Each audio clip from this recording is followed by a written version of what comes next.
I mean, it was a disgrace. The entire evening was a disgrace. So, you know, I don't think it had anything to do with tactics, had everything to do with desire, heart, and quality on the ball. Um, there's no other way to describe it. Not representative of the club. The night was a disgraceful performance for me, probably one of the worst on the season, maybe behind the Sacramento game. So um, we learned a lot tonight, that's for sure, as a staff. And for me, there's no other word to use it other than disgraceful. Are there indications before the game that anything's different? Because you guys have had really, really good performances this year, and then you've had a few like this, and I don't know. You mentioned learning some things. Is that part of it? Just the whole approach. No, I think when it's a beautiful night at home under the lights, most of the guys are up for it. When it's on the road and it's windy and you're playing on a baseball field, you can see the guys that are up for it, and you can see the guys that aren't. And tonight was, from front to back collectively, uh, not enough people up for it. And when I looked at the lack of quality with the ball was shocking. The lack of ideas in the final third was shocking.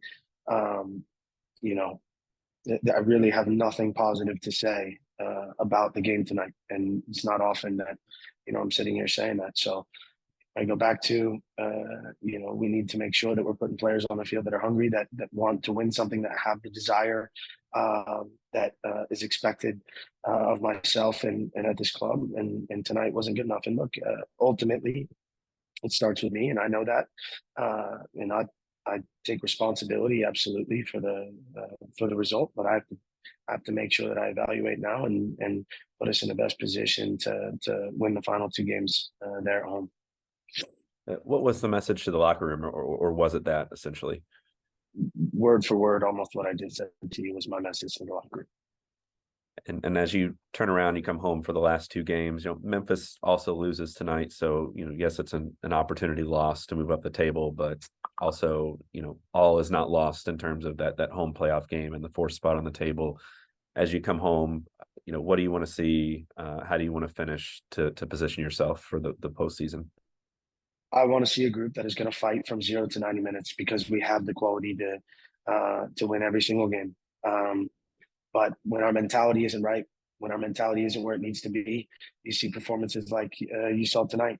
It's absolutely a missed opportunity. We're aware as a staff on the sideline when that game ended. But at the end of the day, if you don't have a group that's willing to fight from 0 to 90, um, you're not giving yourself the best chance to win the game. And more importantly, for me, what I expect of a team that is on the field and represent Louisville City is that when they walk off that field at the end of the game, you know that nothing was left on the field. And for me, again, it was nowhere near good enough, and too many guys that did not have the mentality that we expect of our group. Is that surprising? You look at an off season where you brought so much back and from a successful year, you would feel like the mentality would be a strong point. I guess, has that been something that is surprising that you've had to deal with this year? It's it's been incredibly surprising, for sure. Again, I think from a tactical standpoint tonight, you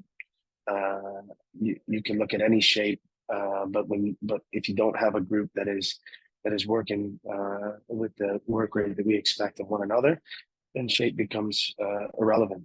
And when you look at you're up two men, like the tactical side of it, at that point, it's not about shape. It's about quality on the ball, quality in our service, numbers in the box, desire to play forward. All these things, and we had none of that tonight. None of it.